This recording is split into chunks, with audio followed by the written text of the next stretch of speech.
Hello guys, welcome to Study I Q. So again 1 minute में चालू करते हैं। So meanwhile let other people also join in and तब तक अगर कोई भी डाउट आपके रहेंगे then just let me know those doubt. Okay, you can type it out. Good morning to sorry good evening to all. अगर कोई doubt रहेगा तब तब तक टाइप कर लेना। I start in a minute. Okay guys, या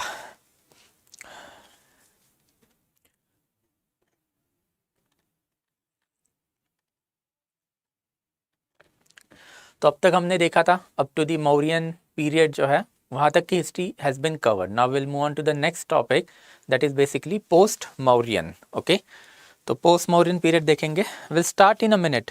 ओके, अगेन कोई डाउट रहेगा then let me know. Any doubt guys, कोई भी रहेगा डाउट तो तब तक मुझे बता देना। Meanwhile PPTs have already been uploaded to this channel. PPT and crux material जो है हमने अभी ये बहुत बार हो चुका है। This is the norm now. It has already been uploaded on the channel. ठीक है, तो you can get the PPT as well as this thing that is the crux material जो एनसीईआरटी का मैं प्रोवाइड करने वाला हूँ फ्रॉम दिस चैनल। तो चलो चालू करते हैं one by one now. Let's go to the topic. ठीक है, अगर आपको कोई डाउट है नहीं, no doubts are being typed as of now, तो I start with the lecture. Okay guys, so chapter 16 central Asian contact. So एक एक करके देखेंगे। सो पोस्ट मौर्यन पीरियड जो है, ओके बेसिकली मौर्यंस तक का टॉपिक तो हो चुका है। तो post Mauryan period, this particular period जो है दैट इज रफली चालू होता है 200 बीसी से लेके ख़त्म होता है 300 AD. Okay, so this is the rough post Mauryan period. Post Mauryan मतलब अब मौर्यन एम्पायर जो है वो इंडिया से ख़त्म हो चुका है। So why this particular empire fail, इसके reason and all that aspect जो हम लोग पहले वाले लेक्चर में देख चुके हैं। But now will move on to the post Mauryan period. Now as far as post Mauryan period is concern, then India जो है वो अगेन पॉलिटिकली फ्रेगमेंट हो चुका था। पॉलिटिकल फ्रेगमेंटेशन मतलब now multiple new dynasties were coming into the picture.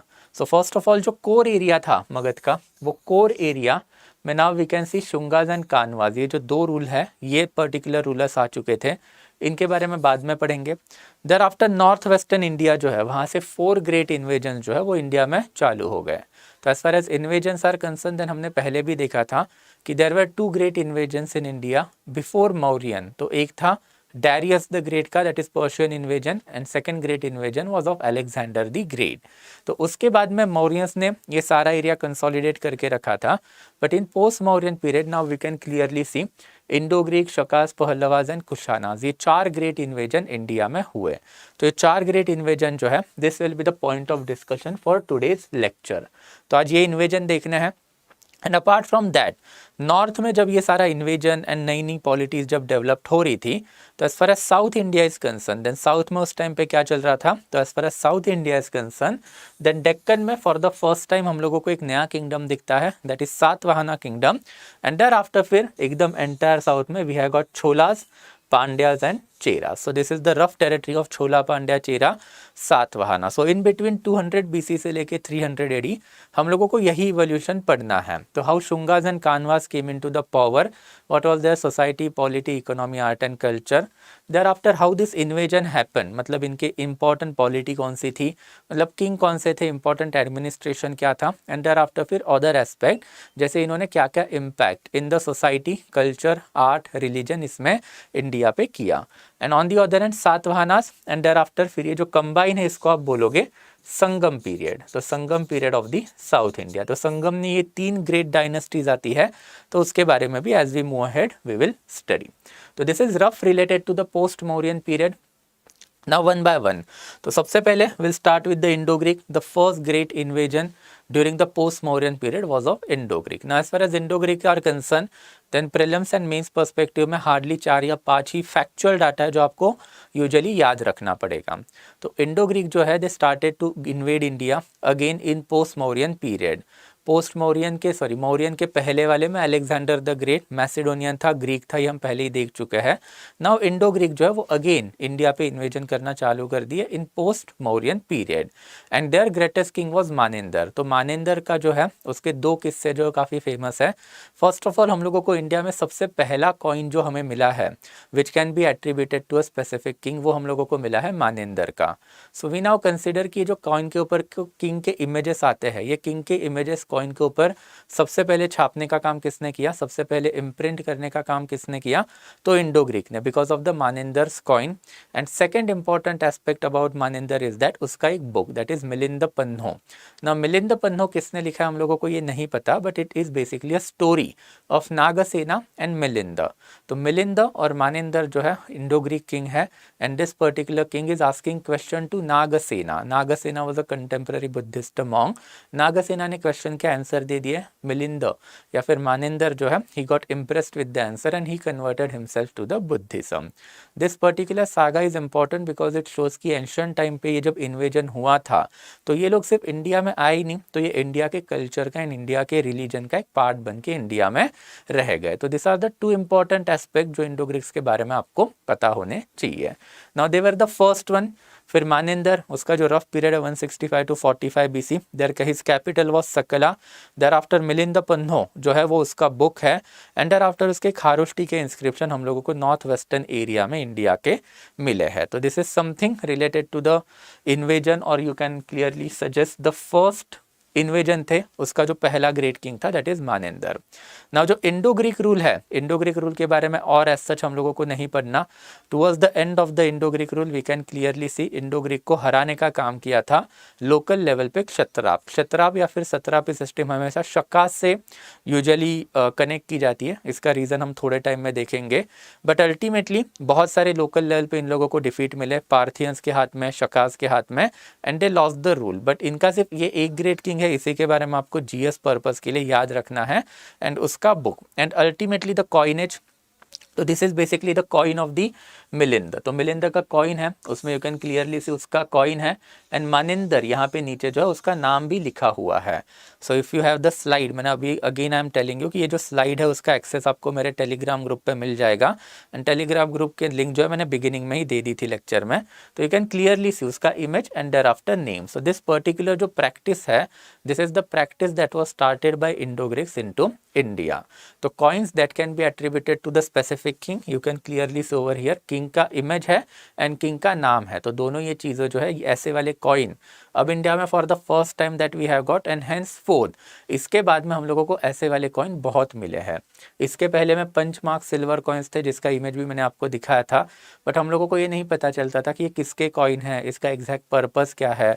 But now king के images हैं, king का नाम है, तो मतलब स्टेट ने जो है कॉइन सिस्टम या फिर कॉइनेज जो है खुद इशू करना चालू लार्ज स्केल पे कर दिया होगा। तो this is something related to the coin. तो issue of the first gold coin इनको एट्रीब्यूट होता है इंडो ग्रीक को। देयर आफ्टर ऐसे कॉइन जिसमें बेसिकली उनके इमेजेस एंड उनका नाम है, ये भी इंडो ग्रीक को ही एट्रीब्यूट होता है। एंड इनके जो कॉइन्स हम लोगों को बायलिंगुअल लैंग्वेजेस में भी मिले हैं। ना ये लैंग्वेज वाला पंगा बाय एंड लार्ज जो है आपके अभी समझ में आ गया होगा, specifically after the discussion of the Ashoka's Dhamma policy. उसमें हमने देखा था कि भाई अशोका ने डिफरेंट लैंग्वेज यूज़ किए थे, डिफरेंट स्क्रिप्ट यूज़ की थी। तो इट क्लियरली शोज़ कि अगर आप दूसरी लैंग्वेज यूज़ कर रहे हो तो मतलब वो स्पेसिफिक एरिया आपके हाथ में है। तो वैसे अगर मनिंदर जो ग्रीक है, इन दैट कैपेसिटी उसकी Greek language and Greek script है, तो अगर वो अपने जो मैसेजेस है लोगों में या फिर अपने जो बड़े बड़े जो कॉइन्स है उसके ऊपर अगर वो खारोष्टी स्क्रिप्ट यूज़ कर रहा है, प्राकृत लैंग्वेज यूज़ कर रहा है, उसका मतलब उसके पास इंडिया के नॉर्थ वेस्टर्न रीजन का कोई ना कोई तो पार्ट उसके पास रहा होगा। तो this is something related to the Indo Greek. तो इंडो ग्रीक के बारे में अगेन तीन चीज़ें याद रखनी है। First invader in post Mauryan period, thereafter Milinda Panho, and thereafter the coins that can be attributed to a specific king and gold coin। ये दोनों चीज़ें कॉइनेज में किसने इंट्रोड्यूस की, तो इंडो ग्रीक्स ने इंट्रोड्यूस कर दी थी।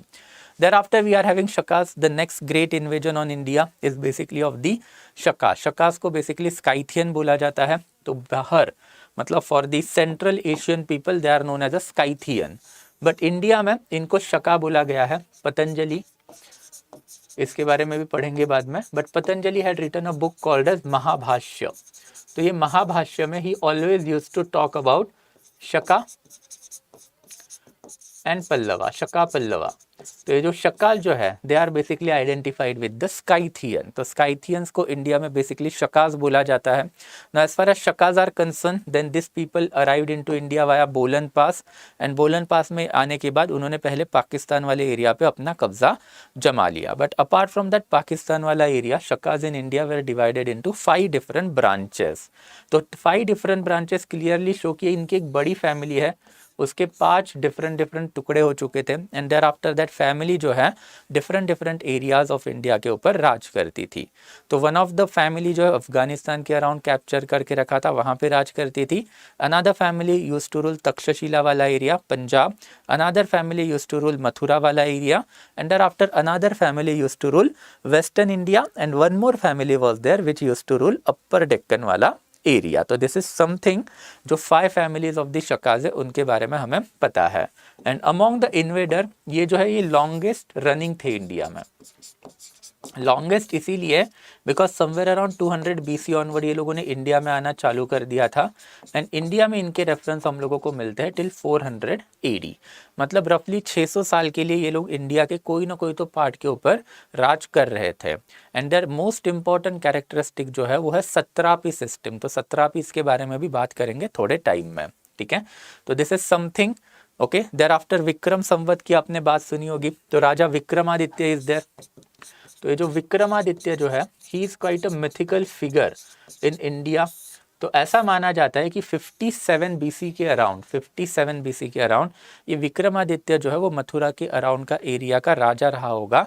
उसने शकास को हराया and from that period onward उसने कैलेंडर भी चालू किया विक्रम संवत। तो Vikram Samvat calendar is also quite famous.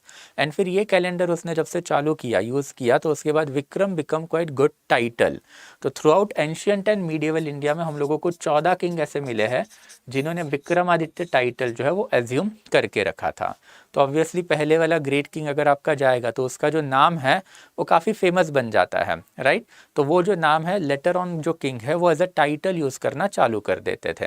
तो दैट से हम लोगों ने देखा है ओके पहले वाले लेक्चर्स में भी कि गुप्ताज में हम लोगों को चंद्रगुप्ता 1 चंद्रगुप्ता 2 मिला है, राइट। तो ऐसे वाले जो इंस्टेंस ऐसे वो काफ़ी ऑर्डिनरी है। पहले वाले जो ग्रेट किंग है उन्हीं के नाम का टाइटल बना के बाकी बाद में यूज़ लोग करते थे। तो विक्रम संवत जो है वो भी एसोसिएट होता है शकास से इसके वजह से, बिकॉज शकास का एक जो किंग है उसको हराने का जो काम है वो बेसिकली विक्रमादित्य राजा ने किया था। And thereafter their most important ruler is Shaka Rudradaman. तो शका रुद्रदमन जो है उसका जूनागढ़ इंस्क्रिप्शन हम लोगों ने पहले भी देखा है ना। As far as Junagadh inscription is concern, then Junagadh inscription हमने देखा भी है। इसके कुछ इंपॉर्टेंस हम लोगों ने देखे थे कि इसके ऊपर टोटल 4 लाइन हम लोगों को मिली है। ये चारों की चारों जो लाइन है वो संस्कृत में है, okay. And it is considered as a first major inscription जो संस्कृत में लिखा गया है। तो इसका अगर आप पीरियड देखोगे कि it was written somewhere around this particular period. तो अगर आपने इसका पीरियड देख लिया देन पीरियड में भी आपको क्लियरली दिखेगा कि 1st या 2nd सेंचुरी AD तक इंडिया में प्रकृत ही चल रहा था। इंडो ग्रीक ने भी अपनी जो स्क्रिप्ट दी थी वो प्रकृत लैंग्वेज में दी थी, खारोष्टी स्क्रिप्ट यूज करके दी थी। But by the time of the 1st century AD अभी हम लोगों को एविडेंसेस मिलने लग गए कि संस्कृत जो है बाय एंड लार्ज लोगों को पता थी, लोग पढ़ सकते थे। एंड दैट्स हम लोगों को जो मेजर इंस्क्रिप्शन मिले हैं वो अब संस्कृत में मिले हैं। तो अशोका के मेजर इंस्क्रिप्शन हमने देखे थे, मेजर इसीलिए बिकॉज ये इंपॉर्टेंट ट्रेड रूट्स पे हम लोगों को मिले हैं जहाँ पे मैक्सिमम पॉपुलेशन जो है वो आती जाती रहती थी, तो लोग उसको पढ़ते थे। तो वैसे ही शका का जो रुद्रदमन इंस्क्रिप्शन रुद्रदमन का जो जूनागढ़ इंस्क्रिप्शन है वो भी एक मेजर इंस्क्रिप्शन कंसिडर किया जाता है। एंड जब मेजर इंस्क्रिप्शन इसको जब आप कंसिडर करोगे तो मेजर इंस्क्रिप्शन में most important aspect is the language. तो अभी अगर मेजर इंस्क्रिप्शन आपको संस्कृत में मिले हैं मतलब प्रकृत जो है अब उसको रिप्लेस करने का काम संस्कृत कर चुका था। एंड अब मेजर इंस्क्रिप्शन जो संस्कृत में मिलने हम लोगों को चालू हुए थे। तो रुद्रदमन ने सबसे पहले लाइन में लिख के रखा था कि भाई यहाँ पे आजू बाजू में एक सुदर्शन लेक है, और ये जो सुदर्शन लेक है ये बनाने का काम जो किया था वो during the rain of Chandragupta Maurya के टाइम पर हुआ था।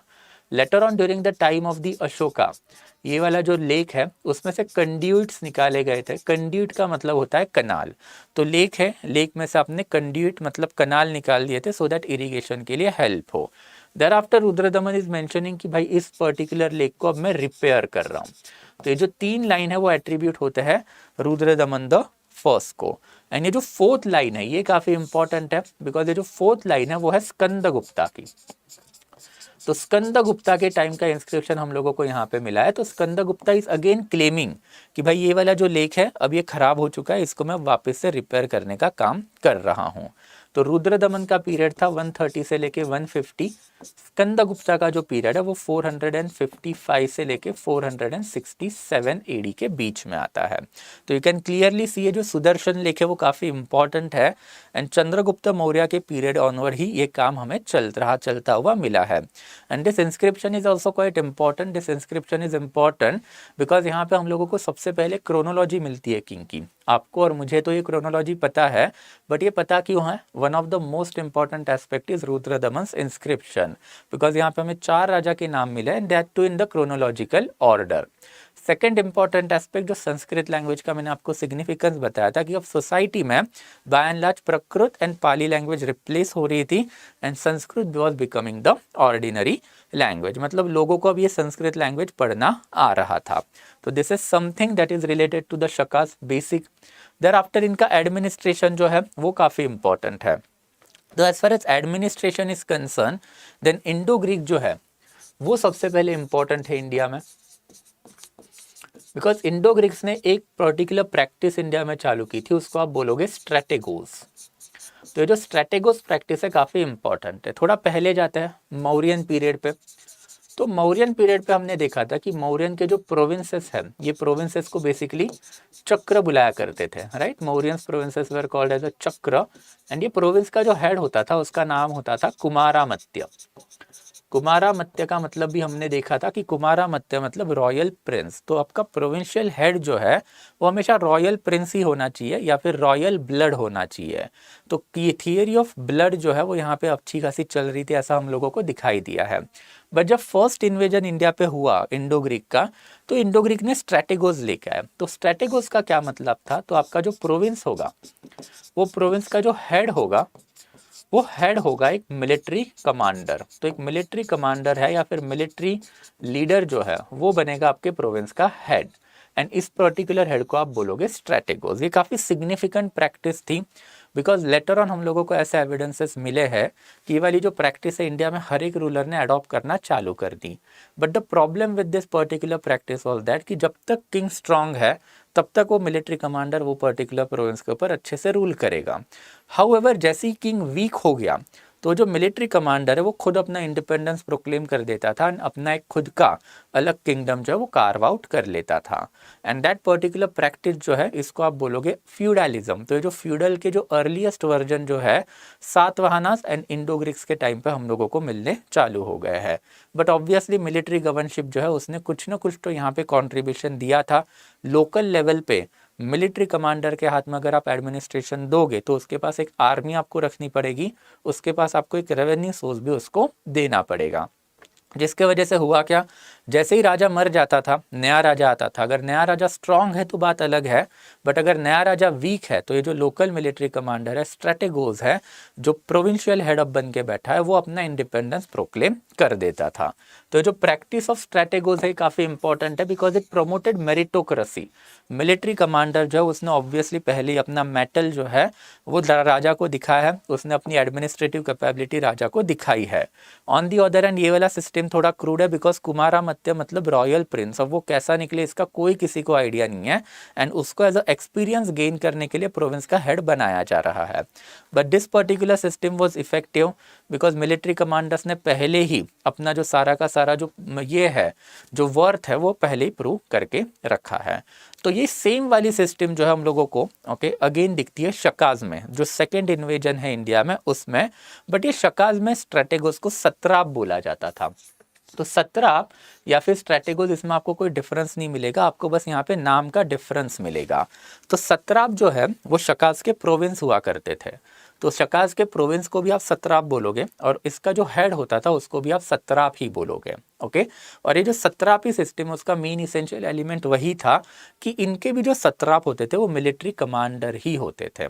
तो मिलिट्री कमांडर को शकाज ने भी सत्राप बनाया था और ये मिलिट्री कमांडर को शकाज ने है उन्होंने प्रोविंशियल हेड बनाया था, उसका आप सत्राप बोलोगे। और शकाज के पहले जो इंडो ग्रीक्स थे, इंडो ग्रीक्स ने भी मिलिट्री कमांडर को प्रोविंशियल हेड बना के रखा था जिसको आप स्ट्रेटेगोस बोलोगे।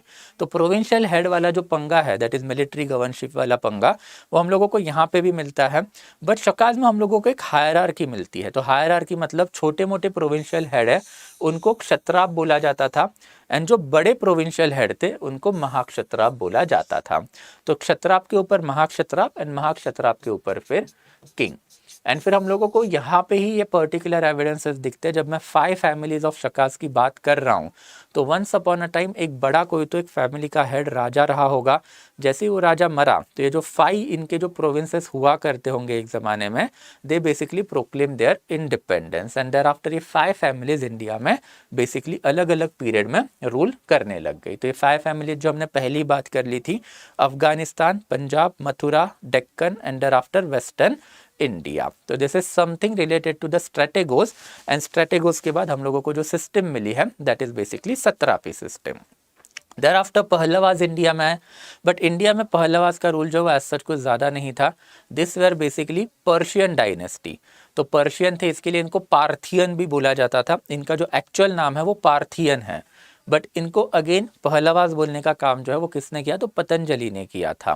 तो ये जो पार्थियन है वो बेसिकली पर्शियन डायनेस्टी है, इनका सेंटर ऑफ पावर पर्शिया था, बट अगेन इन्होंने गांधारा अपने एरिया में या फिर अपने एरिया के अंडर लेके रखा था एंड दैट्स वाई इसको हम लोग इंडिया में इन्वेजन भी मानते हैं। तो गांधारा वाला एरिया इनके अंडर था, इसके लिए इनके बारे में थोड़ा बहुत आपको पता होना चाहिए।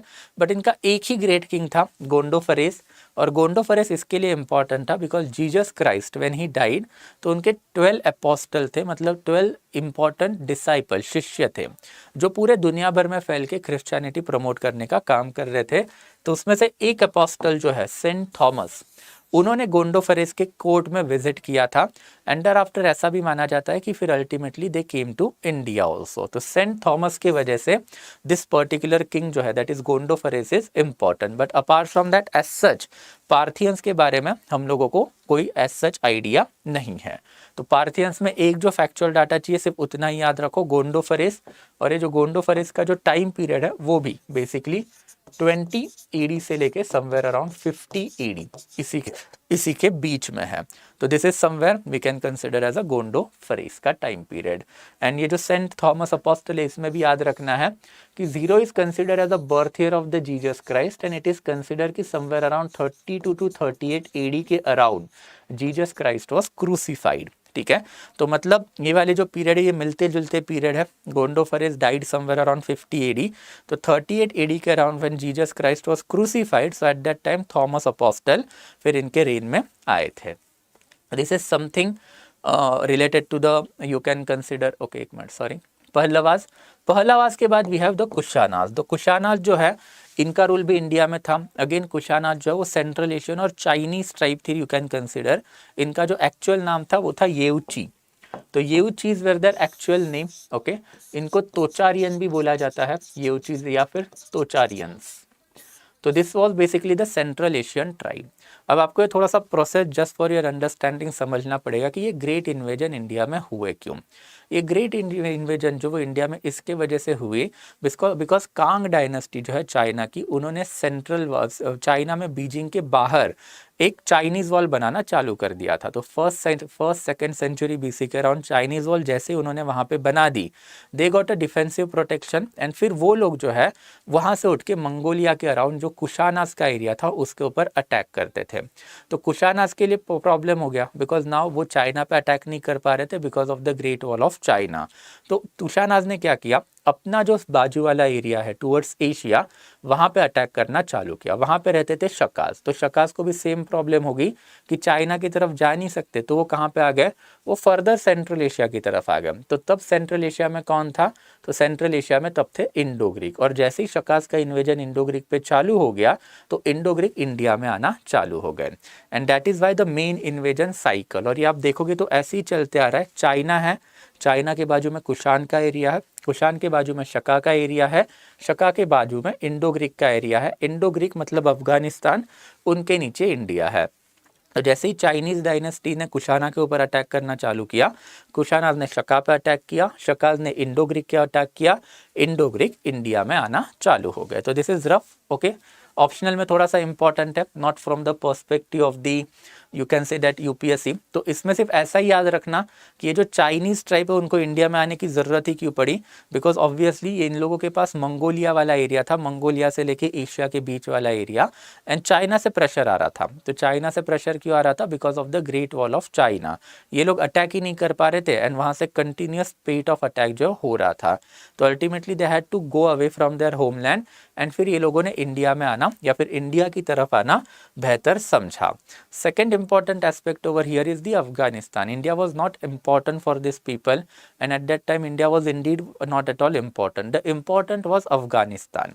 Afghanistan important क्यों था? Because Afghanistan से आपका जो ancient silk trade है वो flow हो रहा था, and that's why you can clearly consider कि जितनी भी ट्राइब थी इन्होंने हमेशा से अफगानिस्तान एंड पाकिस्तान वाला जो एरिया वहीं पे अपना जो एमरजेंस है या फिर अपना पावर है वो बनाए रखने का ट्राई किया था। तो we have seen Indo Greek also, thereafter we have seen Shakas also, and thereafter we have seen even ये जो है पहलवाज ऑल्सो। ये लोग कभी भी पाटलिपुत्र में इंटरेस्ट नहीं थे या फिर गंगेटिक वैली में आने के लिए इंटरेस्टेड थे ही नहीं। अगर आना चाहते थे वो डेफिनेटली आते, but they were more interested in the central Asian trade, and central Asian trade में सबसे इंपॉर्टेंट था आपका तक्षशिला से लेके मथुरा वाला एरिया। तो Mathura and thereafter Takshashila ये इंपॉर्टेंट क्यों है? बिकॉज मथुरा जो है by this specific time Uttarapatha and दक्षिण पद को ज्वाइन करने वाली सिटी थी। मथुरा से माल तक्षशिला में जाता था एंड तक्षशिला से फिर एंशियंट सिल्क रूट है उसको कनेक्शन मिलता था इन अफगानिस्तान। तो ये वाला जो एरिया है इसको कैप्चर करने के लिए ये सारे लोग हमेशा एक दूसरे के साथ फाइट करते थे, एंड ये लोग एज सच कभी मथुरा के साइड में आए भी नहीं। अल्टीमेटली ये फाइटिंग में सबसे अपर हैंड किसको मिला? तो जिसने ये एक्चुअली पूरा का पूरा साइकिल चालू किया था उनको, दैट इज कुशानाज को।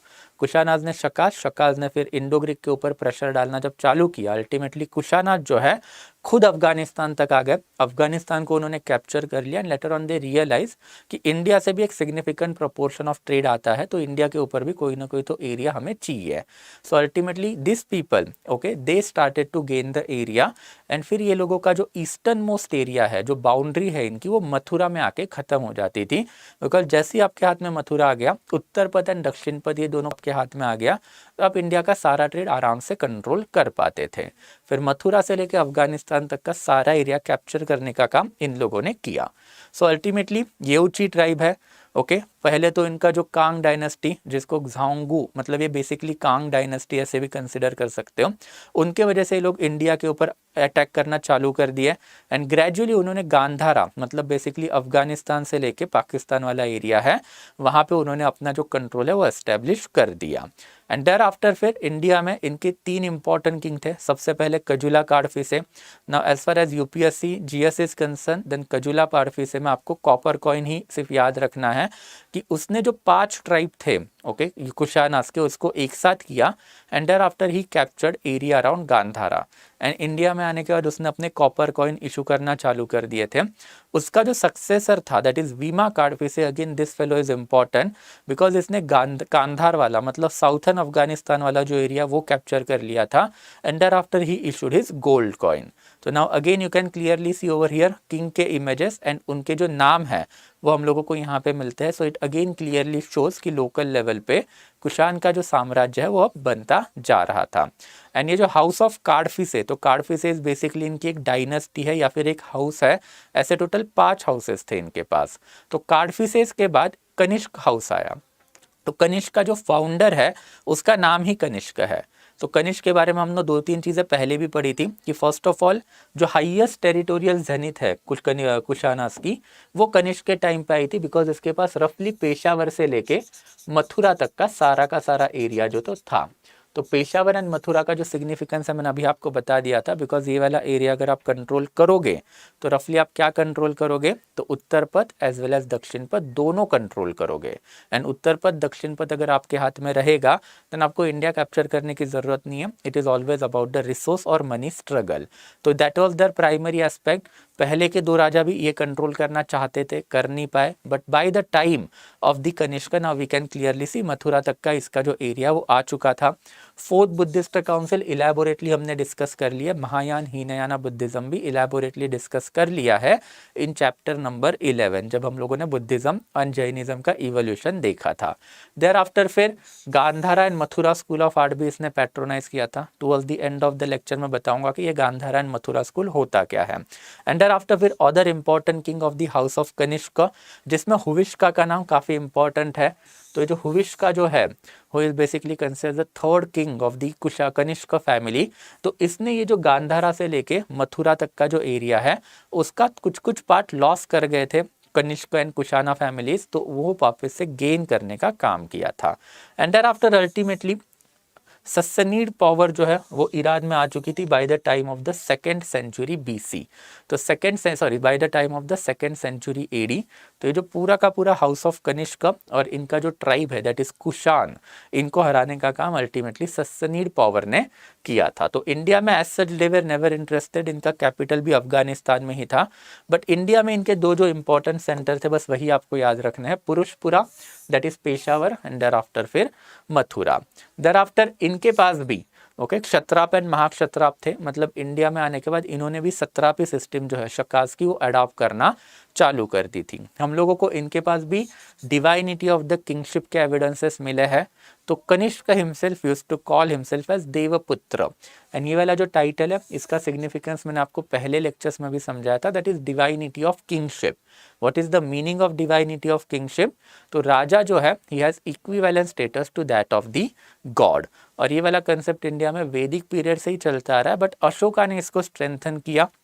अशोका का जो टाइटल था that is Devampiya, right, that is beloved of god. तो वैसे ही कुछ हम लोगों को यहाँ पे दिख रहा है।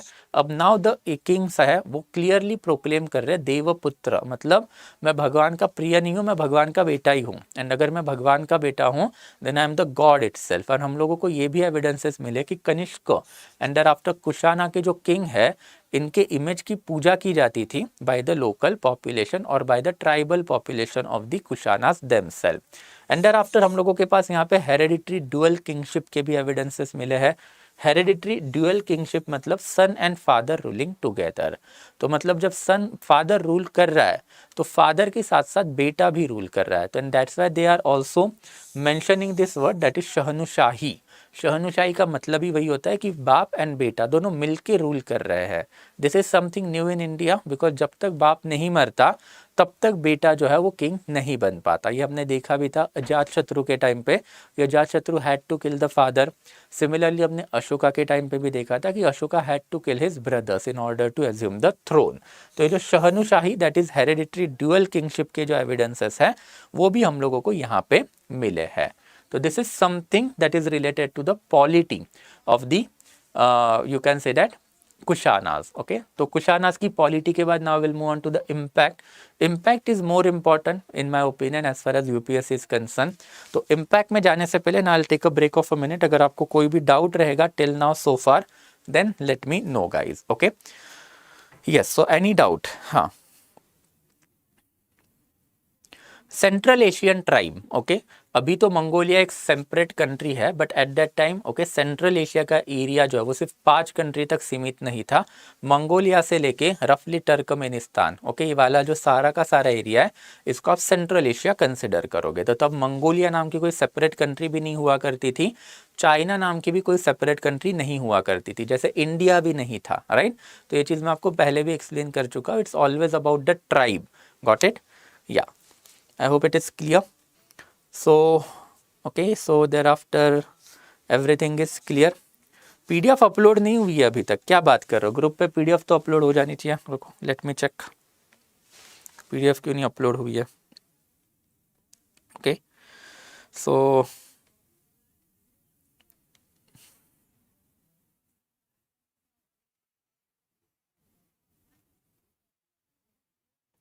देखो एक बार चेक करके, मेरे में तो दिख रही है अपलोड हुई है कि नहीं, ठीक है।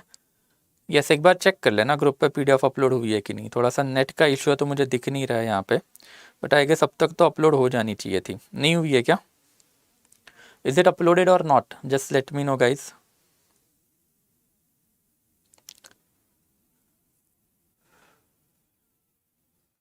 मेरे पास तो नेट ही नहीं चल रहा है, यहाँ पे थोड़ा सा नेट का इशू है, तो एक बार जस्ट कंफर्म कर लेना अपलोड हुआ है नहीं हुआ है। अगर नहीं हुआ है तो I will get it uploaded, ठीक है। आई डोंट नो कुछ इशू हुआ रहेगा। Okay, yes. So anything else guys, और कोई अगर डाउट रहेगा आपका देन लेट मी नो जल्दी जल्दी, otherwise I will move forward, ठीक है। Yes, it is not uploaded, ठीक है चलो। ओके हाँ यार, मैं लिंक टेलीग्राम चैनल का तो मैं प्रोवाइड नहीं करूँगा, but I have told you this thing now again and again, ठीक है, कि you have to search for the channel now, ठीक है। आसानी से मिल जाएगा, you will get it over here, CSC with Sainil Nagare, this is the Telegram group का नाम। इसको सर्च कर लेना आप टेलीग्राम में, आपको मिल जाएगा, मेरा फोटो भी दिख जाएगा आपको वहाँ पे, ठीक है। Yeah so will get the PDF, 2 type के PDF I am providing, I am again and again telling it to you, ठीक है। तो वो दोनों टाइप के मिलेंगे, पहले तो आपको ये PPT भी मिल जाएगा एंड आफ्टर क्रक्स मटेरियल जो वो दोनों मिलेगा, ठीक है। यस चलो ओके, ठीक है। वो एक ही जगह है, राइट। मैंने आपको इसका सिग्निफिकेंस भी बताया था कि इंडिया में अगर आपको इंडिया कैप्चर करना है फॉरेन से आके, तो इंडिया में आने के लिए आपके पास 2 ही जगह है, एक तो आप Bolan pass, Quetta, Gujarat and thereafter central India, ये वाले एरिया से आओगे, या फिर खैबर पास, पेशावर, तक्षशिला, दिल्ली, उनके बीच में ही पानीपत आता है, दिल्ली, ये वाले एरिया से आओगे। तो मेजॉरिटी ऑफ द इन्वेजन हमारे पास खैबर पास से ही हुआ है, हार्डली एक हाथ दूसरा इन्वेजन जो वो बोलन पास से हुआ है। जैसे शकास का इन्वेजन जो है वो बोलन पास से ट्रेस किया गया है, बाकी के टाइम पे तो मेजॉरिटी इन्वेजन खैबर पास से इंडिया में हुआ है, बिकॉज ये सारा का सारा एरिया हिंदू कुश पहाड़ियों से घिरा हुआ है।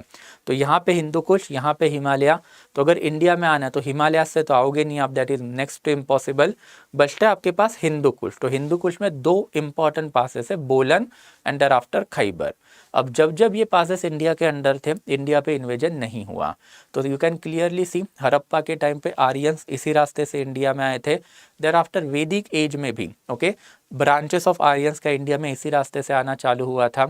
Ultimately you can see that कि यही से Persians, that is Darius the great का इन्वेजन हुआ, यही से अलेक्जेंडर द ग्रेट, वो भी खैबर पास से इंडिया में आया था। देन चंद्रगुप्त मौर्य रियलाइज कि भाई ये वाला जो एरिया है इसको ही पैक कर देते हैं, इसको आप सिल पैक करोगे तो इन्वेजन होगा ही नहीं। देन चंद्रगुप्त मौर्य के टाइम पे गांधार अफगानिस्तान वाला एरिया मौर्यंस के पास आ गया, तो इन्वेजन नहीं हुआ है। अनफॉर्चुनेटली बेटे वो निकम में निकल गए, उनके पास ये एरिया नहीं रहा, तो जैसे ही आपने खैबर पास खो दिया तो इंडो ग्रीक का इन्वेजन वापस से चालू हो गया। और ये इन्वेजन चलता रहा, कब तक चला, जब तक गुप्ता डायनेस्टी नहीं आई। गुप्ताज ने वापस से अफगानिस्तान कैप्चर कर लिया, उन्होंने बामियान केव्स बनाए थे, राइट। तो जैसे ही उन्होंने सिल पैक कर लिया अगेन इन्वेजन रुक गए। अनफॉर्चुनेटली गुप्ताज चले गए, अब गुप्ताज चले जाने के बाद वापस से ये एरिया ओपन हो गया, और फिर ये वाले एरिया में से कौन आया, तो हुनास का इन्वेजन हुआ। Hunas later on converted themselves into Hindu religion. They settled down into अभी का Pakistan, Afghanistan and thereafter Northwestern India with the name of Rajput. But in लोगों को भी ये नॉर्थ वेस्टर्न फ्रंटियर टेरिटरी का इंपॉर्टेंस नहीं समझा, इन्होंने ये ओपन रख दिया। Again you can see invasion जो इंडिया पे चालू हुआ है। तो सबसे पहला वाला जो इन्वेजन है 712 का मोहम्मद बिन कासिम का, देर आफ्टर 1000 AD के अराउंड मोहम्मद ऑफ गजनी का, thereafter Mohammad of Ghurid का। तो ये वाले जो इन्वेजन है वो चलते रहे। फिर सल्तनत आई, सल्तनत को भी इसका इंपॉर्टेंस समझाने कि भाई नॉर्थ वेस्टर्न फ्रंटियर प्रोविंस आपके अंडर ही होना चाहिए, तो अगेन इन्वेजन चालू हो गए, उन्होंने वो एरिया ओपन छोड़ दिया। एंड फिर मंगोल इन्वेजन जो इंडिया पे चालू हुआ, फॉर रफली 300 years Mongols were invading India, but सुल्तानत ने उनको रोक के रखा था on the Sutlej Beas boundary के ऊपर। एंड देयर आफ्टर फिर जब अकबर आया, मुगल सैन अकबर आया, then Akbar realize the importance कि भाई ये वाला एरिया इसको बंद रखना है। सिंपल है। फिर अकबर फॉर 50 ईयर्स जो है उसमें से अप्रोक्सीमेटली 10 से 12 year he was sitting on that western frontier, got it. तो वहाँ पे वो बैठा, पूरा का पूरा एरिया मुगल्स के अंडर लाया एंड मुगल्स को एक प्रोटेक्टिव वॉल दी जो चलती रही। कब तक चलती रही, औरंगजेब तक चलती रही। अनफॉर्चुनेटली औरंगजेब के सक्सेसर है, उनको ये एरिया कंट्रोल करने नहीं हुआ। तो जैसे ये एरिया हाथ से चला गया, अगेन खैबर पास से फिर किसका इन्वेजन हुआ, Nadir Shah and thereafter फिर अपना अहमद शाह अब्दाली। तो एक ही पास है इंडिया में आपको अटैक करने के लिए, बाकी तो पूरा नेचुरल प्रोटेक्शन है, गॉट इट। तो यहाँ से हिंदू कुश है, वहीं से खैबर पास निकलेगा, यहाँ पे हिमालयाज है, वहाँ से तो आप आ नहीं पाओगे, और नीचे से समुंदर है। तो that's why Khyber pass is the most important aspect. Khyber pass, नीचे पेशावर, नीचे तक्षशिला, फिर पानीपत एंड देयर आफ्टर फिर आपकी Delhi. This is the invasion का नॉर्मल रूट। और अनफॉर्चुनेटली इंडिया में किसी भी राजा को एक्सेप्ट अकबर ये चीज़ कभी समझी ही नहीं, and that's why they always neglected this far flung area. Got it. तो ये इन्वेजन का this is the rough that we can clearly समझ पाएंगे, ठीक है।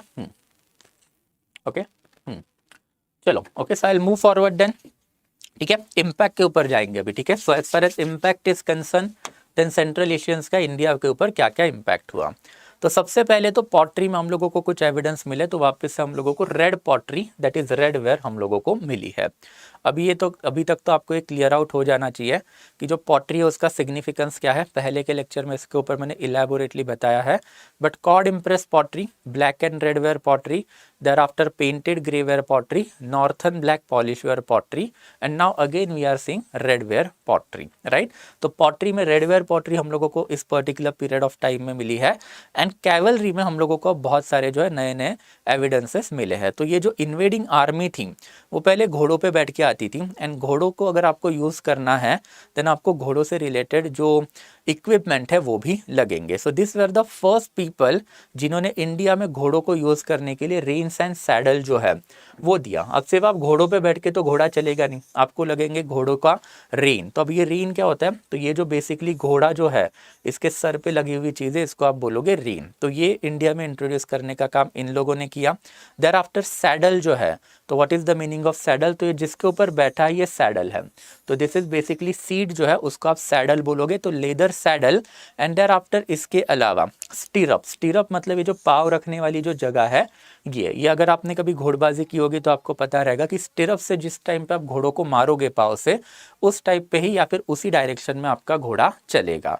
तो ये जो इंपॉर्टेंट इक्विपमेंट है that is rein, saddle and thereafter stirrup, ये सारी जो चीज़ें हैं ये किसने इंट्रोड्यूस की इंडिया में, तो ये इन्वेडर्स ने इंट्रोड्यूस की।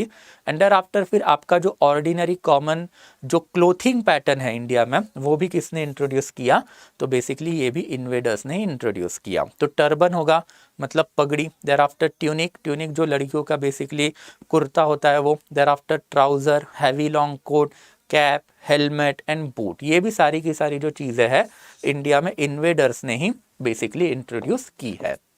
देयर आफ्टर फिर पॉलिटी, पॉलिटी में हम लोगों ने देख लिया था कि सबसे पहले मिलिट्री गवर्नशिप दैट इज स्ट्रेटेगोस जो है वो चालू हुआ। ये स्ट्रेटेगोस का ही अल्टीमेटली बन गया सत्रापी। ओके, सो सत्रापी एंड स्ट्रेटेगोस के वजह से फ्यूडेटरी रूल जो है वो इंडिया में चालू हो गया। फ्यूडेटरी मतलब एक बड़ा राजा है उसके अंडर अब छोटे छोटे राजा आने लग गए, जैसे सत्राप, सत्राप के ऊपर महाक्षत्राप, महाक्षत्राप के ऊपर किंग, राइट। फिर डिवाइनिटी ऑफ द किंगशिप ये भी हमने देखा था, that is Devaputra. And thereafter फिर सत्राप सिस्टम ये भी हम लोगों ने देख लिया है। Thereafter certain new element जो वो सोसाइटी में आ गए, जो फॉरेनर्स थे। ओके, यहाँ पे हम लोग इनको यूजुअली इन्वेडर्स कंसिडर नहीं करते, वो इसके लिए नहीं करते बिकॉज ये इन्वेजन नहीं था, ये इंडिया में आए, इंडिया में लोकल पॉपुलेशन से घुल मिल गए एंड देयर आफ्टर ये इंडिया में रहने लग गए। एंड इन दैट कैपेसिटी इन्होंने इंडिया की बहुत सारी जो चीज़ें हैं वो अडॉप्ट कर ली। And here we can for the first time clearly see जो जाति सिस्टम है दैट इज कास्ट सिस्टम, जिसके ऊपर अब हम इलेबोरेट बात कर चुके हैं, वो अब प्रोलिफरेट होना चालू हो गई। तो जैसे ही इन्वेडर आते थे उनका भी एक प्रीस्ट होता था जिसको ब्राह्मण वर्ण हम लोगों ने दे दिया। उनका एक बेसिकली इन्वेडर है तो ऑब्वियसली राजा एडमिनिस्ट्रेटर रहते होंगे, उनको हम लोगों ने क्षत्रियाज में एब्जॉर्व कर लिया। उनमें भी ट्रेडर एंड फार्मर्स थे तो उनको हम लोगों ने वैश्याज में एब्जॉर्व कर दिया। उनमें भी मैनुअल लेबरर्स थे जिनको हम लोगों ने शूद्राज में एब्जॉर्ब कर लिया। बट एब्जॉर्ब करने के बाद ये तो नॉन आर्यन पॉपुलेशन है, तो अगर वो आर्यन या फिर सिविल सोसाइटी में आ रही है तो उनको आप नीचा कैसे दिखाओगे या फिर उनको अपने से डिस्टिंग्विश कैसे करोगे, by giving them the lower जाति। तो that is how caste system that is जाति सिस्टम जो है वो इंडिया में कैसे प्रोलिफरेट हुई हम लोगों ने कल वाले लेक्चर में देखा था। But right now we can see that ये प्रोलिफरेशन जो है in particular period of time में कंटिन्यू रहा। Thereafter, as far as religious development are concerned, then यहाँ पे अभी हम लोगों को जो वैदिक रिलीजन है उसके दो बड़े सेक्ट का मतलब आप सांप्रदाय या फिर पंथ भी बोल सकते हैं वो दिखाई दिया। एक तरफ था विष्णु की पूजा और उसके जो फॉलोवर थे वो वैष्णविज्म थे, एंड दूसरी तरफ थी शिव भगवान की पूजा और उनके जो फॉलोवर है उसको आप बोलोगे शैविज्म। तो वैष्णविज्म एंड शैविज्म को became quite important sect, and Vaishnavism as well as Shaivism, इसके बहुत सारे जो एविडेंसेस है वो हम लोगों को मिलने लग गए। जो इन्वेडिंग आर्मी थी उनमें भी कुछ कुछ जो इन्वेडर थे उन्होंने जो है ये हिंदू रिलीजन और वैदिक रिलीजन में इधर वैष्णविज्म और शैविज्म अडॉप्ट करना चालू कर दिया था। सो फॉर एग्जाम्पल ये जो हेलियोडोरस है, he was the Greek king in the court of the Shunga king. तो शुंगा किंग था एक भागभद्रा नाम का, उसके कोर्ट में ग्रीक एम्बेसडर था हेलियोडोरस। उसने विदिशा का बेस नगर पिलर इंस्क्रिप्शन बना के रखा है, जिसमें उसने खुद ही बोला है कि भाई ये हिंदू रिलीजन या फिर वैदिक रिलीजन, नॉट हिंदू, वैदिक रिलीजन मैंने अडॉप्ट किया है। एंड ये वाला जो पिलर है मैंने किसी के शान में बनाया है। तो किसके शान में बनाया है? भागवत वासुदेव के शान में बनाया है। Vasudeva Bhagavatism is a subsect within Vaishnavism. Thereafter फिर शिवा वर्शिप के भी एविडेंसेस मिले हैं। तो शिवा में कुशाना रूलर थे, they were patroniser of the Shiva, Buddhism as well as Vaishnavism. And thereafter Buddhism के बारे में तो हम लोग देख ही चुके हैं कि fourth Buddhist council and subsequent development of the Mahayana and Hinayana Buddhism. जिन्होंने नहीं देखा वो चैप्टर नंबर 11 में जाएंगे, उसमें ये वाली चीज़ है जो इलेबोरेटली मैंने डिस्कस करके रखी है। देर आफ्टर फिर Gandhara and Mathura school of art is also there. तो Gandhara and Mathura school of art का भी एक बेसिक डिफरेंस आपको समझना पड़ेगा। सबसे पहले मथुरा तो इंडिजीनियस स्कूल ऑफ आर्ट था, गांधारा जो है वो हेलेनिस्टिक आर्ट था ना। ये जो हेलेनिस्टिक आप बोलोगे उसका मतलब क्या होता है? तो उसका मतलब होता है ग्राइको रोमन स्टाइल ना। ये रोमन या फिर ग्राइको, इसका एक ब्रीफ हिस्ट्री है।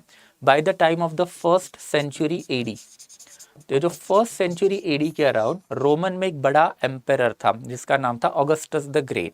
तो ये जो रोमन एम्पेरर है ऑगस्टस द ग्रेट, तो ऑगस्टस द ग्रेट ने सबसे पहले ग्रीक को हराया। तो एंशियंट टाइम में ग्रीक एंड पर्शिया वाला जो पंगा चल रहा था जिसमें पर्शिया हार के ग्रीक सुप्रीम बन गए थे, चलो उसका कॉन्फ्लुएंस हुआ तो ये बन गया आपका ग्राइको रोमन स्टाइल। एंड ये जब कॉन्फ्लुएंस हुआ तो ऑगस्टस सिर्फ ग्रीक तक नहीं रुका, तो ऑगस्टस ने एक और सिविलाइजेशन एंशियंट टाइम में खत्म कर दी थी, वो थी इजिप्शियन सिविल। फैरो सुने होंगे, तो last great pharaoh is basically Cleopatra. Cleopatra को हराने का काम किया था ऑगस्टस द ग्रेट ने। तो Augustus who was the Roman emperor, तो उसने सबसे पहले ये ग्रीक वाला एरिया अपने अंडर लाया and thereafter Egyptian civilization भी रोमन के अंडर ला दी। एंड फिर ये जो तीनों कल्चर का जो कॉन्फ्लुएंस हुआ, जिसको आप ग्राइको रोमन भी बोलते हो बट एक्चुअल में it is Graeco Roman and Egyptian, ये तीनों का कॉन्फ्लुएंस होगा, उसको आप बोलोगे हेलेनिस्टिक आर्ट। तो ये जो हेलेनिस्टिक आर्ट है उसका इन्फ्लुएंस हम लोगों को गांधारा स्कूल में मिलता है। तो जो गांधारा के अराउंड जो कल्चरल स्टाइल जो डेवलप हुई उसको आप बोलोगे हेलेनिस्टिक आर्ट और ग्राइको रोमन स्टाइल। एंड जो इंडिजीनियस स्टाइल थी वो थी उसको आप बोलोगे मथुरा स्कूल ऑफ आर्ट। तो थोड़ा सा इमेजेस से थोड़ा आपको बेटर समझ में आएगा ये दो हम स्कूल की बात करते हैं उसमें एग्जैक्ट डिफरेंस क्या है।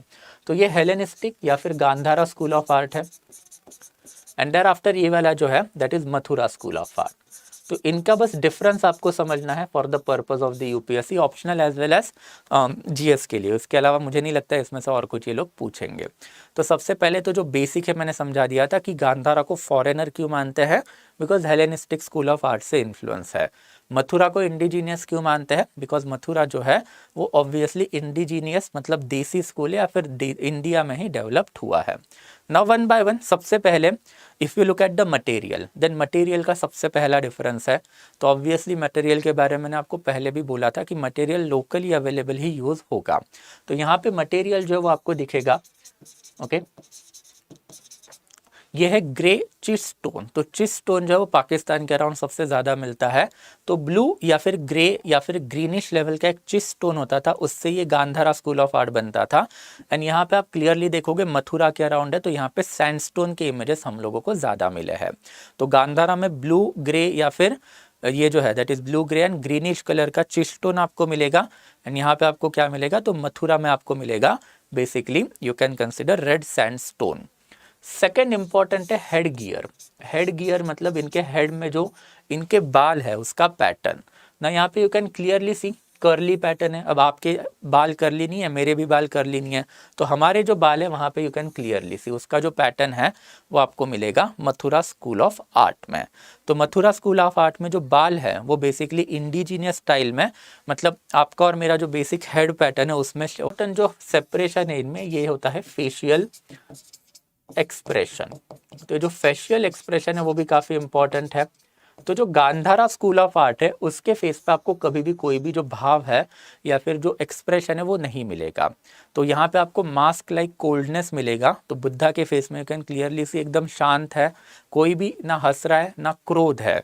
But on the other and अगर आप मथुरा स्कूल ऑफ आर्ट में देखोगे तो आपको यहाँ पे कोई ना कोई तो what you can clearly see over here एक फेशियल एक्सप्रेशन दिखेगा। तो यहाँ पे फेशियल एक्सप्रेशन में you can clearly see the murti जो है वो स्माइल कर रही है, right. And fourth important aspect होता है ड्रेपरी।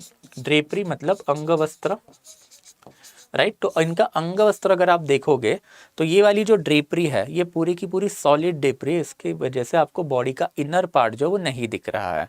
बट अगर आप यहाँ देखोगे तो यू कैन क्लियरली सी ये पूरी की पूरी जो ड्रेपरी इन्होंने ऐसे बना के रखी है, but it is a transparent drapery. Transparent drapery का मतलब क्या होता है, इसके अंदर आपको इनके बॉडी के जो पार्ट्स है वो दिखाई देते हैं।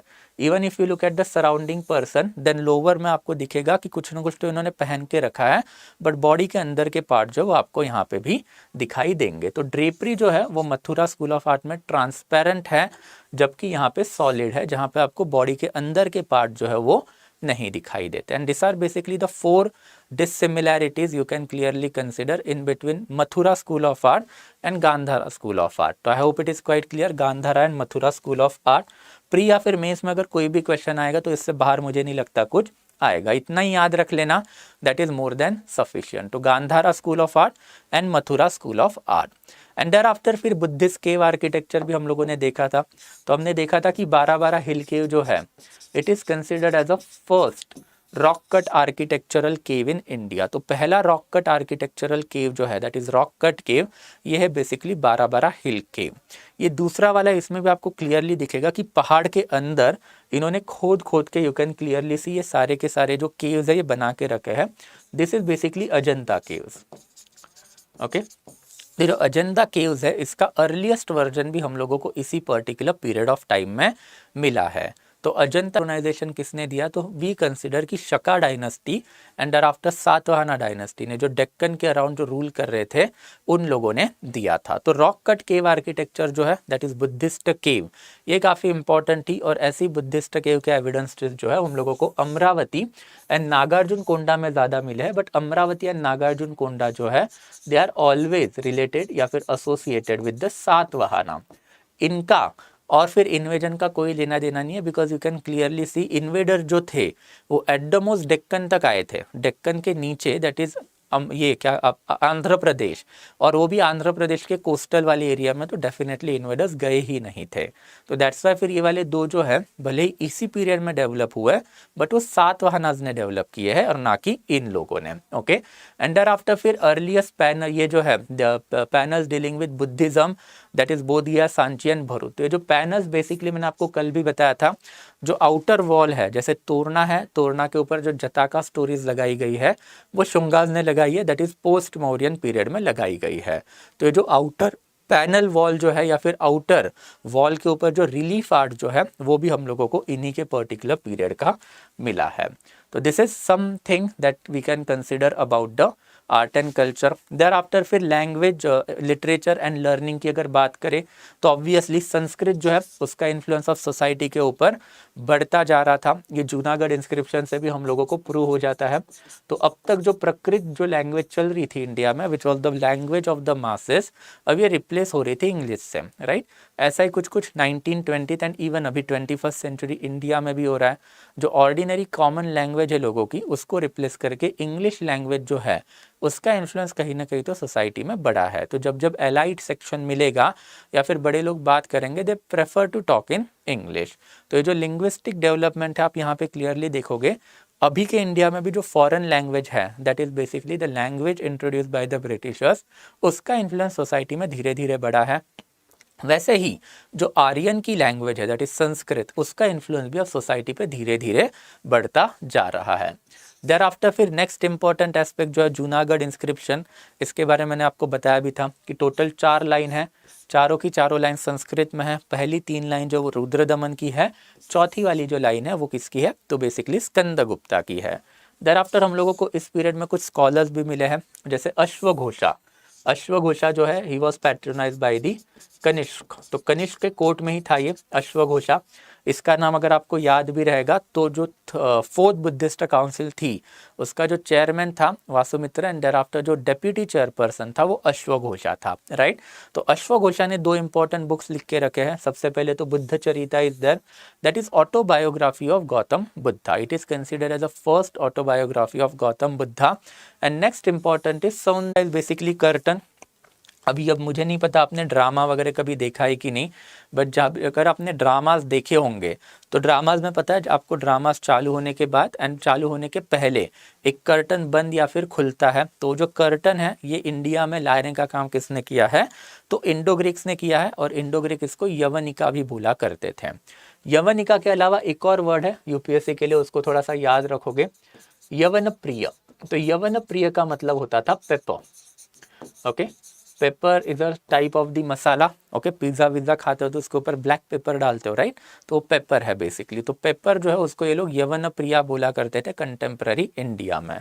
तो यवनिका एंड यवन प्रिया ये 2 वर्ड है, अलग अलग है, इसमें थोड़ा सा कंफ्यूजन मत करना। एंड देयर आफ्टर फिर सेक्युलर लिटरेचर जो कामसूत्रा है which was written by Vatsayana. ये secular literature है, basically it is not about the religion, it is talking about the different position of the you can say that physical pleasure. तो ये जो वत्सायना का जो कामसूत्र है वो भी पोस्ट मौर्यन पीरियड में ही कहीं ना कहीं तो लिखा गया है।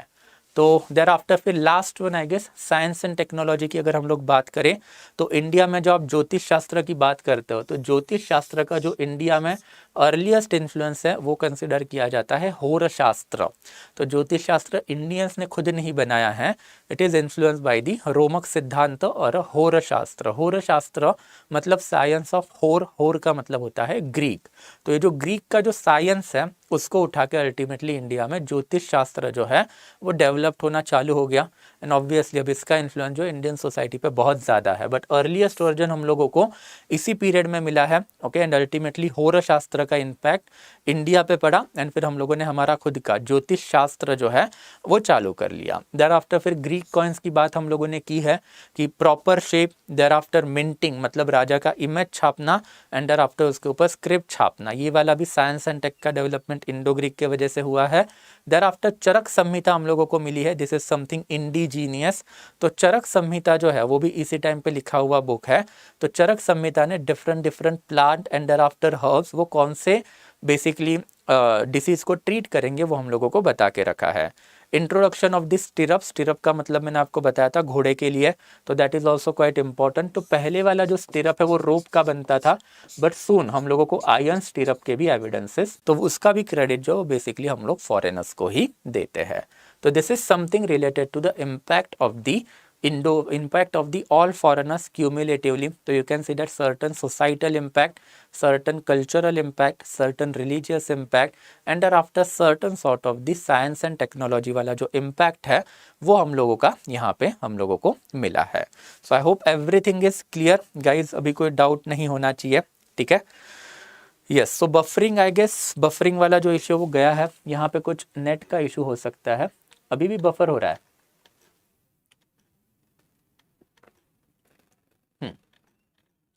एक बार देख लेना वापस से, अभी भी बफर हो रहा है क्या, ठीक है।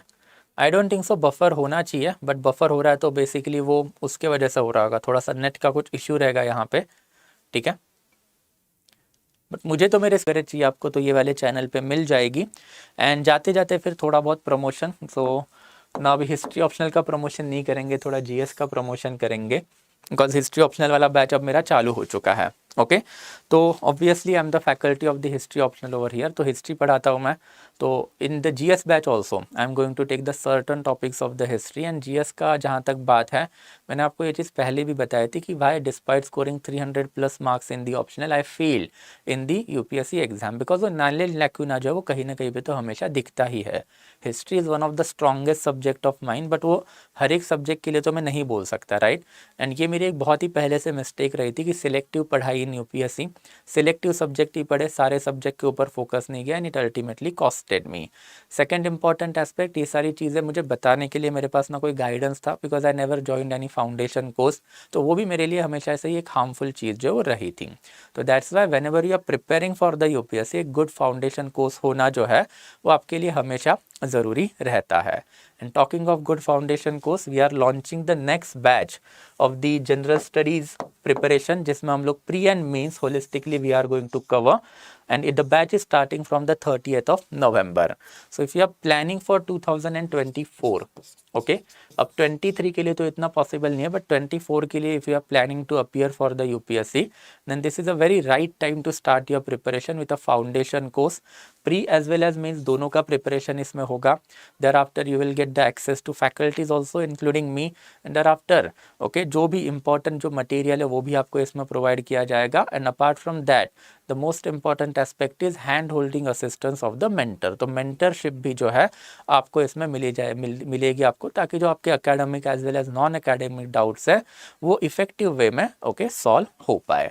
सो if you are interested in this batch, we are giving it at an affordable rate if you use the code SN Live. तो SN Live is the code, इसको थोड़ा सा याद रखना।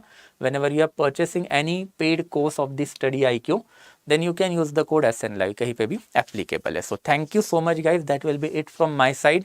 ठीक है, so अगर आपका कोई अभी डाउट रहेगा so you can ask me that doubt now, okay? तो अगर कोई डाउट रहेगा then let me know guys, ठीक है। ओके यस यार देखो, बुद्ध चरिता जो है उसको आप ऑटोबायोग्राफी या फिर बायोग्राफी दोनों भी कंसिडर कर सकते हो। इसको इंग्लिश में मत खेलना, ठीक है। ये इंग्लिश में ना ही यूपीएससी भी आपको कभी फंसाएगी नहीं। It is considered as an autobiography. Autobiography क्यों कंसिडर किया जाता है? भले वो गौतम बुद्धा ने खुद नहीं लिखी तो भी ये जो अश्वघोषा है उसने ये बुक इस तरीके से लिखा है कि गौतम बुद्धा खुद की कथा है वो बता रहा है। Got it? तो it is basically autobiography only, but बहुत जगह पे आपको बायोग्राफी दिखेगा बिकॉज ये इंग्लिश लैंग्वेज का खेल है, उसमें मत पढ़ना। जस्ट इंपॉर्टेंट याद रखो कि इट इज़ ऑटोबायोग्राफी या फिर बायोग्राफी। यूपीएससी ने वहाँ पे बायोग्राफी लिखा तो भी आपको उसको राइट मारना है, ऑटोबायोग्राफी लिखा तो भी आपको उसको राइट ही मारना है। आप इंग्लिश लैंग्वेज का पेपर नहीं दे रहे हो यहाँ पे। Okay yeah I hope it is clear. Next one okay अगर और कोई डाउट रहेगा guys then let me know. Okay और कुछ गाइज यहाँ पे anything till here so far? Okay anything till here so far guys? और कुछ अगर रहेगा तो फिर बताओगे। Okay anything? I give you a minute अगर कोई भी डाउट रहेगा, ठीक है। So thereafter you can ask me guys, ठीक है। हाँ हाँ okay yes. Astrology is a truth in ancient time, Buddha की फ्यूचर के बारे में। अरे भाई वो बुद्धा के फ्यूचर के बारे में जो लिख के रखा था वो 1000 साल बाद लिख के रखा है, राइट? तो ये आप कंसिडर कर सकते हो कि गुप्ता पीरियड ऑफ टाइम के बारे में कहीं तो लिख के रखा है कि बुद्धा के टाइम पे नक्षत्र देखे and everything was there. Actually Buddha के टाइम पे कुछ नहीं हुआ था, ठीक है। Yes is it clear? Impact on trade and agriculture, तो impact and trade and agriculture के ऊपर 3 लाइन एनसीईआरटी में दी है। मैंने आपको क्रक्स मटेरियल में भी डाल के दिया, उतना ही पढ़ लेना, that is more than sufficient. But as far as impact on trade and agriculture is concerned, इसके बारे में जो मैंने पॉइंट आपको बताया वही है। तो सबसे पहले इम्पैक्ट ऑन ट्रेड क्या हुआ? तो इंडिया कनेक्ट हुआ सेंट्रल एशिया से, मतलब एंशियंट सिल्क रूट से इंडिया कनेक्ट हुआ, राइट? इसके वजह से फिर इंडिया में क्या आ गया? प्रॉस्पेरिटी आई। क्यों? बिकॉज जब आप सिल्क रूट से कनेक्ट रहोगे तो सिल्क रूट से कनेक्ट होने के बाद आपका माल वहाँ पे बेचा जाएगा एंड फिर बेचने के बाद आपको इन रिटर्न क्या मिलेगा? पैसा मिलेगा। That's why in this period now you can clearly see जो इंडिया का कॉइनेज है वो अच्छे से बढ़ता जा रहा था, proper images thereafter script वो भी बढ़ते जा रहे थे। And as far as agriculture is concern, then agriculture में सुदर्शन लेक का इंपॉर्टेंस तो मैंने आपको बताया ही था, राइट? तो सुदर्शन लेक है मतलब local rajas irrigation facilities provide कर रहे थे। एंड फिर मौर्यंस के टाइम पे जो हम लोगों ने एग्रीकल्चर की बात की थी, that is state sponsored agriculture, वो भी इस पीरियड में कंटिन्यू रहा। तो दैट्स वाई ये सुदर्शन लेक आपको मिलेगी, राइट? तो agriculture was prosperous, civilization was prosperous. Central Asia के इन्वेजन का एक इनडायरेक्ट इम्पैक्ट या फिर इफेक्ट या फिर आप पॉजिटिव भी बोल सकते हो इंडिया को वही हुआ कि इंडिया जो है वो वर्ल्ड इकोनॉमी से जुड़ गया था। एंड देयर आफ्टर इसके वजह से जो ट्रेडिंग प्रॉस्पेरिटी है वो इंडिया में बढ़ रही थी, जिसका अल्टीमेट एविडेंस जो है वो था आपके कॉइनेज में आपको दिखेगा। ओके यस देखो वो आए भी रहेंगे तो भी उन्होंने उसके बारे में एज सच कोई लिखा नहीं है, राइट। एक ही एविडेंस जो हम लोगों को मिला है, गोंडोफेरेस के टाइम पे क्रिश्चियनिटी जो है वो इंडिया में आ चुकी थी, या फिर क्रिश्चियनिटी का इन्फ्लुएंस जो इंडिया में आना चालू हो गया था, बस उतना ही है। बट एज सच कोई बड़ा राजा उसने क्रिश्चियनिटी अडॉप्ट नहीं की थी। गोंडोफेरेस जो है उसने भी क्रिश्चियनिटी एज सच अडॉप्ट नहीं की थी, बट अब इसके ऊपर भी डिबेट है उसने एक्चुअल में अडॉप्ट किया था या नहीं किया था। बट वो ईरान के लोग पढ़ेंगे, हम लोग इंडियंस हैं, हम लोग नहीं पढ़ेंगे, ठीक है। यस, हाँ। देखो आप उसको कंसिडर कर भी सकते हो, नहीं भी कर सकते कि ये पहली मैन मेड लेक है कि नहीं। Again it is a matter of doubt. अगर आप हर मोहनजोदारो का ग्रेट बात कंसिडर करोगे तो आप मुझे बताइए, आप सुदर्शना लेक को पहली लेक कंसिडर करोगे, या फिर ये ग्रेट बात ऑफ मोहनजोदारो उसका पहला लेक, उसको आप पहली लेक कंसिडर करोगे, राइट। तो that is whole together for the मतलब हिस्टोरियंस, उसके लिए छोड़ दो। बट ऐसे एक्सट्रीम वर्डेड स्टेटमेंट आपको यूपीएससी पूछेगा भी नहीं, और इसमें आपको पढ़ना भी नहीं चाहिए। सुदर्शन लेक जो है वो गुप्ता पीरियड, सॉरी मौर्यंस के टाइम पे बंदी थी। तो अगर आप सोच रहे हो कि उसके पहले एक भी इंसानों ने लेक नहीं बनाई, and that is quite foolish, right. मतलब वैसा हो नहीं सकता। मोहनजोदारो ऑनवर्ड ही हम लोगों को ये लेक मेकिंग के या फिर जो टब मेकिंग के एविडेंसेस मिले हैं, तो बनाई भी होगी, अनफॉर्चुनेटली उसका कोई एविडेंस अभी सर्वाइव नहीं है। ओके, या ठीक है। So I hope it is quite clear. Yes, Hellenistic school of art, लोकुल जल्दी पूछ लेना मुझे, what is the doubt Hellenistic school of art के बारे में, ठीक है। हाँ, Yavana, yes, Yavana was a term use for the all foreigners, yes absolutely, ठीक है। Yes yes Nahida, it was use for all the foreigners, okay, yeah okay. So that's a Yavanapriya मतलब paper, यवन प्रिय मतलब जो फॉरेनर को पसंद है वो, ठीक है। Yes, so anything else guys? और कुछ अगर डाउट रहेगा तो you can ask me, okay. Again जाते जाते you will get the access of material to this Telegram channel, okay, and I hope doubts are over, और कोई डाउट नहीं है तो I will be stopping the lecture now guys. Again will meet directly on Monday, कल और परसों I am not going to take any lecture, Saturday and Sunday will be off, okay, I'll be taking lecture directly on Monday now, तो we'll now meet on Monday 7 o'clock, ठीक है। तो Monday 7 o'clock को मिलेंगे, and thereafter we'll start the again फिर इसके आगे वाले चैप्टर है, फिर वहाँ से चालू करेंगे। हार्डली अभी आज वाला जो है वो 16 चैप्टर था, टोटल 27 चैप्टर है, तो I guess I will be taking 2 more week to finish it up. तो अगले हफ्ते में भी 5 lecture I will be finishing, and thereafter उसके अगले हफ्ते में भी 5 lecture I will be finishing up, okay. तो by the end of the month we can consider, या फिर हार्डली 2 से 3 दिसंबर तक ये खत्म हो जाएगा, ठीक है। तो now will meet again on Monday directly at 7 o'clock, okay guys. So thank you so much, I will be stopping the lecture now, thank you guys, okay.